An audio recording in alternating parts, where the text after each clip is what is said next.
At Sony, I've generated several $billion for Sony. Several billion.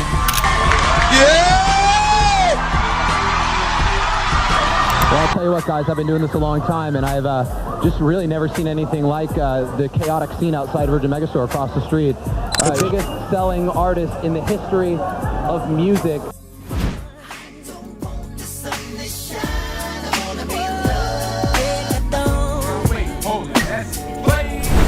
It was meant to be the grand return of the king of pop. After years of silence, Michael Jackson was ready to reclaim his place at the top. The stage was set. The deal was historic. The production budget was bigger than anything the industry had seen. This wasn't just an album, it was a full-blown resurrection. And yet when Invincible finally dropped in 2001, the world barely noticed. No tour, no media storm, no chart-shattering legacy. Just a quiet release followed by confusion, silence, and then nothing. What went wrong? Behind the scenes, a bitter war was raging between Michael and the very label that was supposed to support him. Accusations of betrayal, corporate sabotage, and internal power plays turned what should have been a triumphant comeback into one of the most bizarre collapses in pop history. This was Michael's final studio album released during his lifetime, and yet for years it was treated like a footnote. Fans barely heard about it. The industry moved on, and the man who had once defined music itself was left fighting battles no one seemed to see. But the truth behind Invincible? It's not just about sales, charts, or critics. It's about the fall of an icon, the betrayal of a titan, and the moment the music industry stopped believing in its brightest star. Because Invincible wasn't just ignored, it was buried. And now it's time to dig it back up. What exactly did this album do the music industry? By the late 1990s, Michael Jackson's throne sat empty. The music world had changed dramatically. Grunge had come and gone, hip-hop was dominating the charts, and a new generation of pop stars like Britney Spears, NSYNC, and Eminem were capturing the spotlight. For younger audiences, Michael Jackson wasn't the untouchable king anymore. He was a distant legend, a name from another era. But Jackson wasn't done. Far from it. He had weathered storms before, tabloid scandals, lawsuits, and public ridicule. Yet somehow, his ambition never faded. In 1997, he struck a massive $30 million deal with Sony Music, which included not only a new album, but the potential to redefine his legacy in a digital age. This wasn't just a recording contract. It was the final piece in a chess game Jackson had been playing for decades. You see, Michael didn't just want to return, he wanted to dominate. He wanted Invincible to be what Thriller was to the 80s, a cultural reset. And so he got to work. Over the next 4 years, MJ poured everything he had into the studio, surrounding himself with the dream team of producers. Rodney "Darkchild" Jerkins, who was redefining R&B at the time, Teddy Riley, the architect of New Jack Swing and MJ's collaborator on Dangerous, R. Kelly, fresh off the success of I Believe I Can Fly, and lesser-known but skilled producers like Andre O'Heard, Raphael Saadiq, and Dr. Freeze. Together, they worked on a sprawling list of tracks. MJ was relentless, tweaking vocal takes, rewriting lyrics, and perfecting grooves until the early morning hours. Behind the scenes, the expectations were enormous. Sony executives privately called it a make-or-break moment.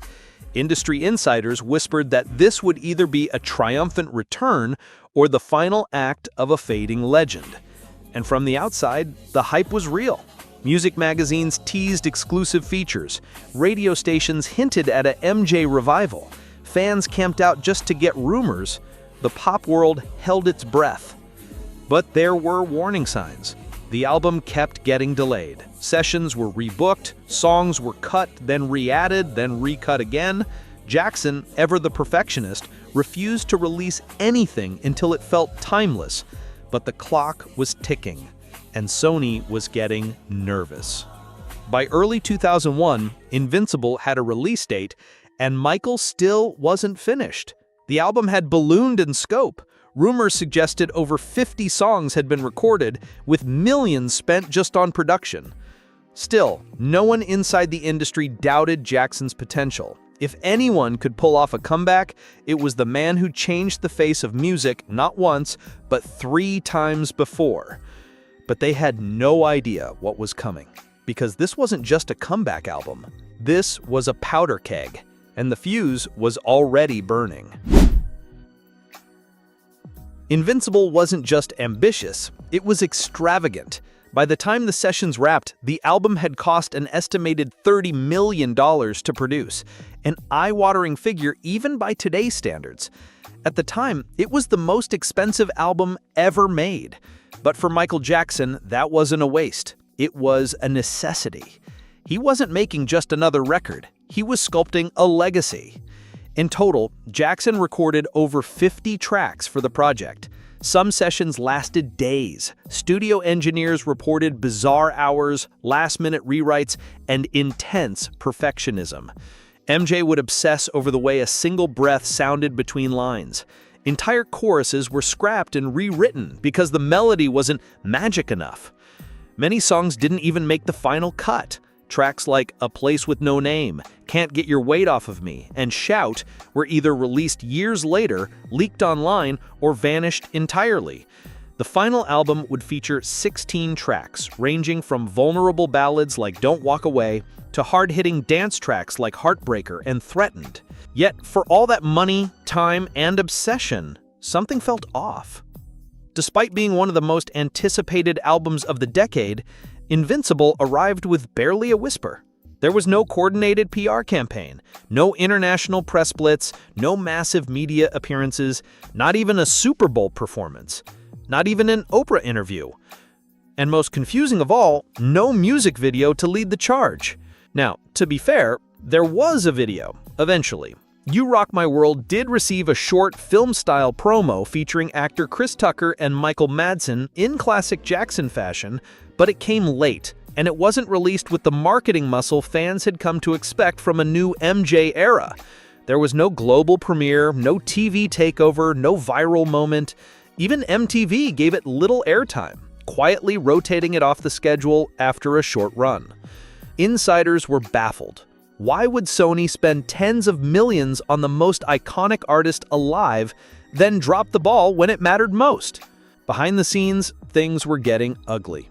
MJ had started to suspect that Sony wasn't just being lazy, he thought they were deliberately holding him back.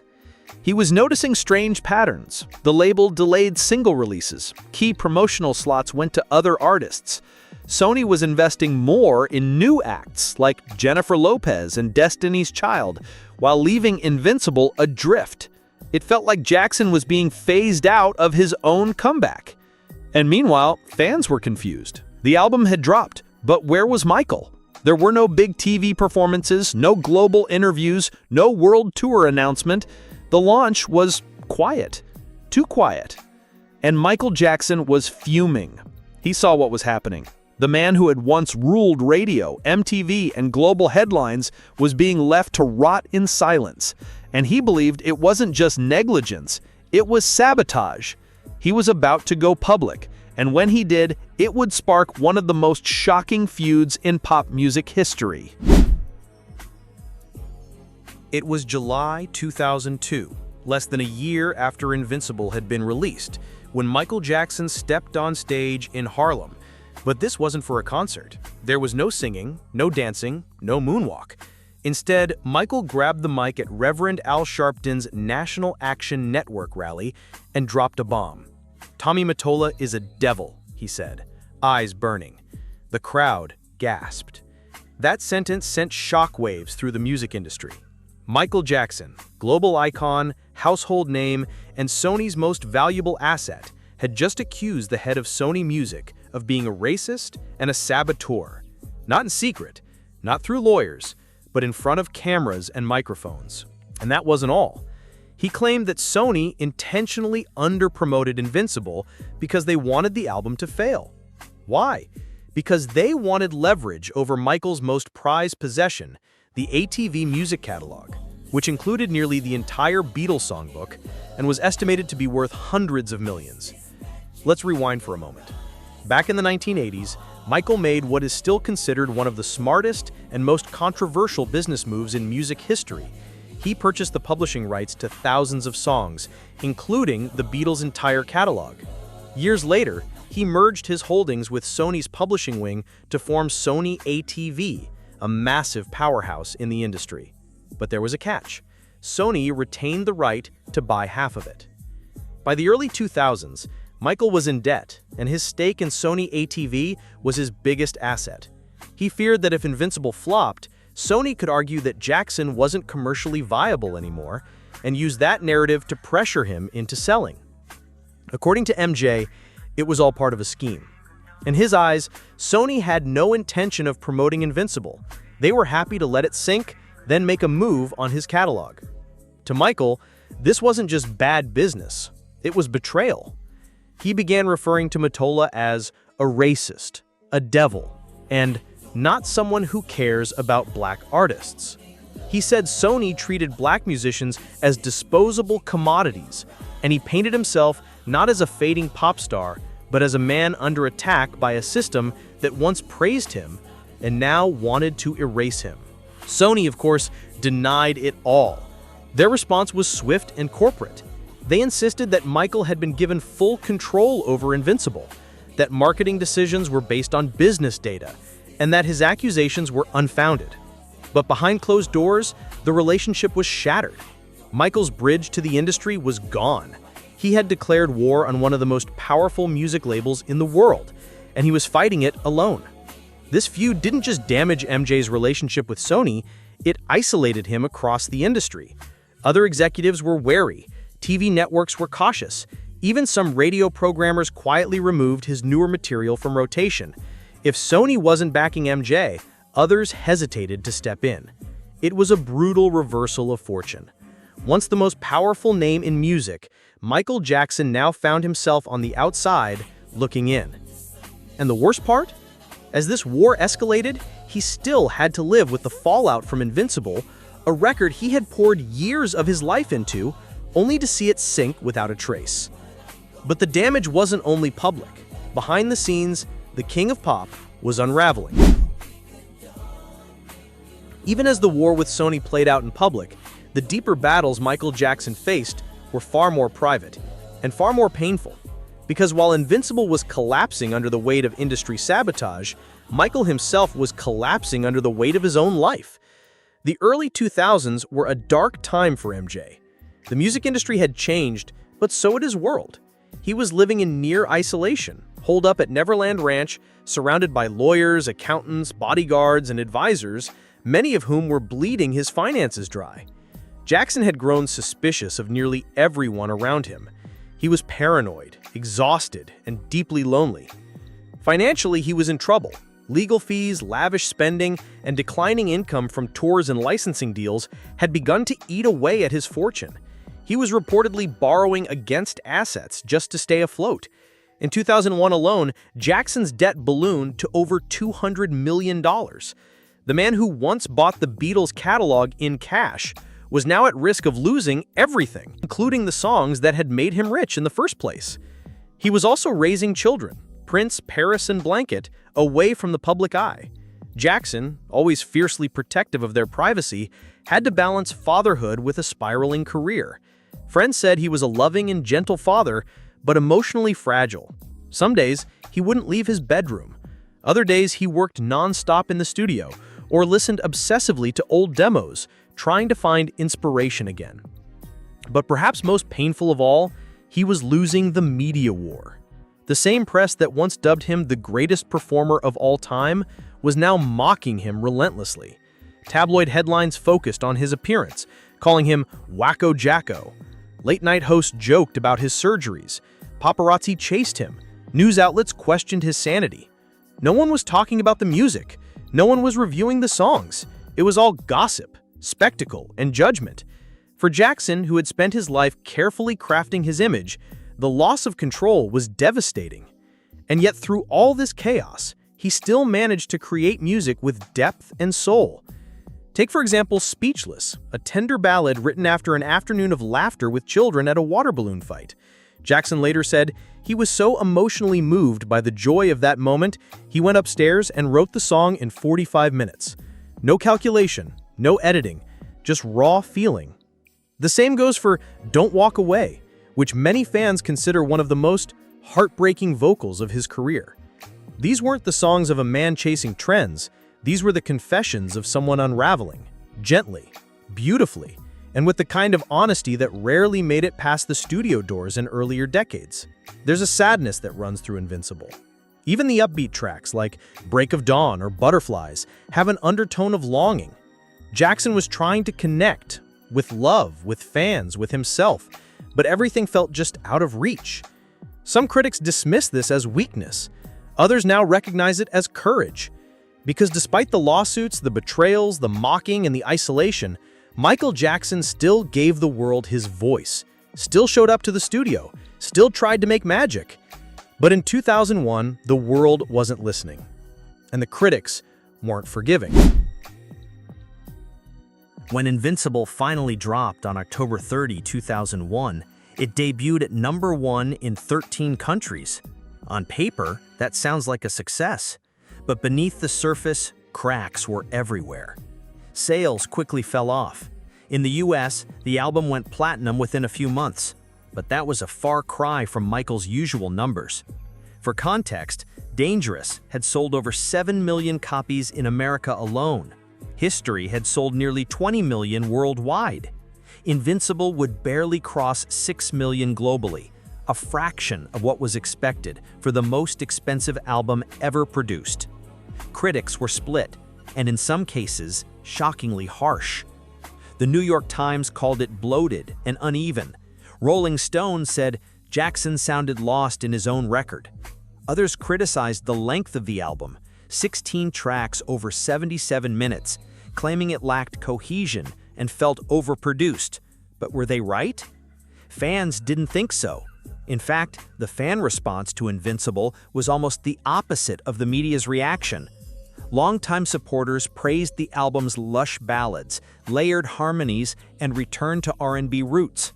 They pointed to songs like Butterflies, Break of Dawn, and Heaven Can't Wait as some of MJ's best work since Dangerous. Butterflies, in particular, became a cult favorite. Written and produced by Andre Harris and Marsha Ambrosius of the duo Floetry, the song showcased Michael's effortless falsetto and emotional restraint. It was smooth, soulful, and utterly timeless. And yet, it never received a proper music video. No promo, no push, just another missed opportunity. Even You Rock My World, the album's lead single, suffered from this strange promotional apathy. The track itself was classic MJ, funky bass lines, playful lyrics, infectious rhythm. It reached number 10 on the Billboard Hot 100 without the backing of a full-blown rollout.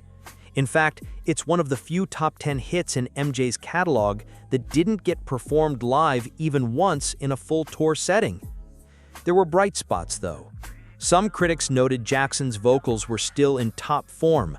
His delivery was smooth, his harmonies tight, and his ability to convey emotion through phrasing remained untouchable. Songs like 2000 Watts and Threatened hinted at his willingness to experiment with new sounds, fusing elements of futuristic R&B and early 2000s club beats. But even his innovations were overlooked. By 2001, pop culture was in a very different place. The public's attention had shifted. The world had just watched the September 11th attacks, and music was reflecting the grief and uncertainty of that moment. Songs like Hero, Where Is the Love, and Complicated dominated the airwaves. Michael's signature theatrical style, once considered visionary, now felt out of sync with the world's mood. There was another problem: the lack of identity. While Thriller was a horror-themed masterpiece and Bad a streetwise pop explosion, Invincible didn't seem to have a central concept. It was a collection of polished songs, but not a fully realized statement. Critics couldn't pin it down. Fans clung to the ballads, but the mainstream audience seemed unsure what to make of it. Jackson himself never spoke publicly about the mixed reviews in detail, but insiders say he was deeply hurt. He'd poured his soul into this record, despite his battles with Sony, his personal isolation, and media ridicule. And to see it dismissed as forgettable or outdated, that crushed him. And just when the album needed a second wind, something to reignite public interest, it got nothing. No tour, no follow-up, no push, just silence. But that silence wouldn't last forever.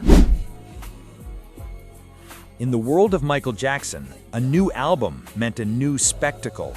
A world tour, fireworks, press conferences, giant screens in Times Square. When Dangerous dropped, Jackson launched a 69-show global tour that reached more than 3.5 million fans. When History arrived, he gave the world massive arena shows across Europe and Asia. Even Bad had set a Guinness World Record as the largest grossing tour in history at the time.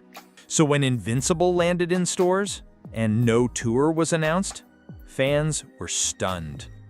Not just surprised, confused. For the first time in Michael's career, there was no live rollout, no tour, no full-scale television takeover, no global domination strategy.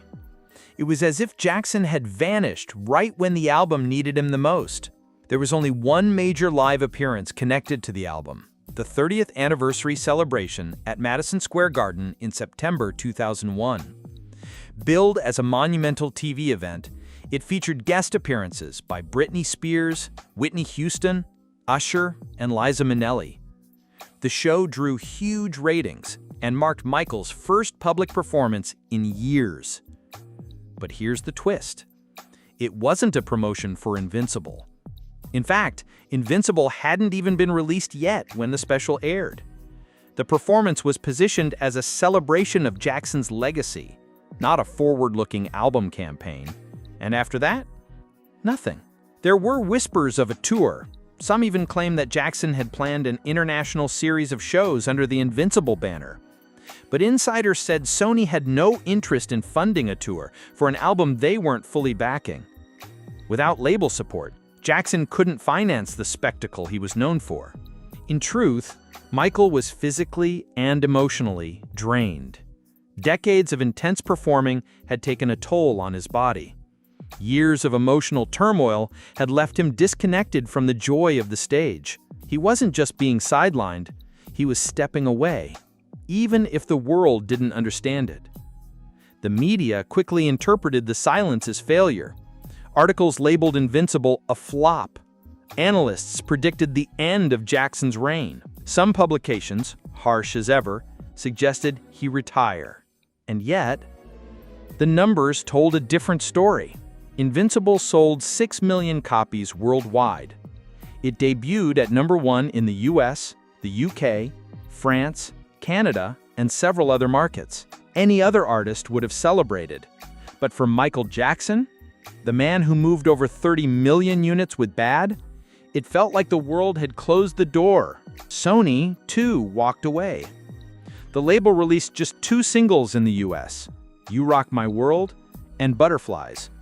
There was talk of promoting Unbreakable, but it never materialized. Cry, the only other global single, was released with a video clip that didn't feature Michael at all. Let that sink in. The greatest visual artist in pop history, and they didn't even include him in his own video. There was no deluxe edition, no collector's packaging, no special vinyl, not even a basic behind-the-scenes promo reel. The project had gone cold, and the silence was deafening. Some saw it as the final nail in the coffin. Michael had made his last great push, and the industry turned its back. But Michael didn't stop believing. He still had faith in his music. He still thought Invincible had a future. In interviews, he quietly urged fans to listen with open hearts. He said the album was timeless and that people would understand it later. At the time, most didn't. But years later, they would. For nearly a decade after its release, Invincible faded into silence. No reissues, no tributes, no anniversary celebrations. Even die-hard fans sometimes hesitated to place it beside Thriller, Bad, or Dangerous. It became the forgotten album, too recent to be vintage, too bruised to be embraced. But then, something strange started to happen. As the streaming era took hold in the 2010s, a new generation of listeners began discovering Invincible, and they heard something the critics missed. They weren't judging Michael through the lens of gossip headlines or industry feuds. They didn't care that the album wasn't a global smash. They were listening with fresh ears. And what they heard was soul. Tracks like Butterflies suddenly exploded in popularity on platforms like Spotify and YouTube. It wasn't promoted, it wasn't featured on a hit TV show, it just resonated. And soon, the song began trending on TikTok, years before labels began deliberately gaming the platform's algorithm. Young artists were paying attention too. R&B revivalists like The Weeknd, Frank Ocean, Miguel, and H.E.R. started citing Michael's early 2000s sound, not just his hits from the 80s. The fingerprints of Invincible were everywhere. The sultry falsettos, the atmospheric keys, the introspective grooves. Songs like Break of Dawn and Heaven Can Wait had aged like wine. And fans began revisiting the album with a new appreciation. They realized Invincible wasn't trying to be Thriller 2.0. It was intimate, reflective, sometimes haunting. It wasn't about chasing trends, it was about a man in his 40s trying to connect with his voice, his audience, and his purpose. Suddenly, YouTube was flooded with retrospective reviews. Titles like, Michael Jackson's most underrated album? You slept on Invincible, here's why it's brilliant. The comeback that never got a chance. Entire forums began debating which tracks deserved more love. Threatened became a fan favorite for its eerie spoken word breakdown by Rod Serling of The Twilight Zone. 2000 Watts was praised for its deep, distorted vocals, a rare moment of vocal experimentation from Jackson. Speechless was hailed as one of the purest ballads of his career. Suddenly, Invincible wasn't a flop, it was a buried treasure. Even major music outlets began to reconsider their takes. Some admitted they hadn't reviewed the album fairly, that their opinions were tainted by MJ's public image at the time. Others confessed they didn't give it enough time. One critic even wrote, if Michael Jackson had released Invincible under a pseudonym, we'd be calling it a masterpiece. But despite all the love, Sony remained silent. There was no official deluxe edition, no remastered reissue, no vinyl pressing until years later, and even that was limited. Unlike Thriller or Bad, Invincible wasn't included in anniversary box sets or documentaries. It was like the label wanted to forget it ever existed. And maybe they did. Because after all, Invincible wasn't just an album. It was evidence of a battle, one the label lost in the court of public opinion. A reminder of the artist they failed to support, the artist they abandoned. But for fans, for younger artists, for the people still discovering MJ's music for the first time, Invincible is a triumph. A late career gem that proved the king of the pop could still innovate, still connect, still touch hearts, even when the world wasn't watching. Invincible was never the problem. The problem was everything around it. The label turned its back, the media stopped listening, and the world moved on before giving it a chance. But years later, fans are realizing the truth. Invincible was personal, soulful, and way ahead of its time. Michael gave us everything, despite the silence, the pressure, and the pain. And if you're just now discovering it, or always knew it deserved more, you're not alone. For more rare stories, hidden gems, and untold moments from Michael Jackson's life and career, please subscribe.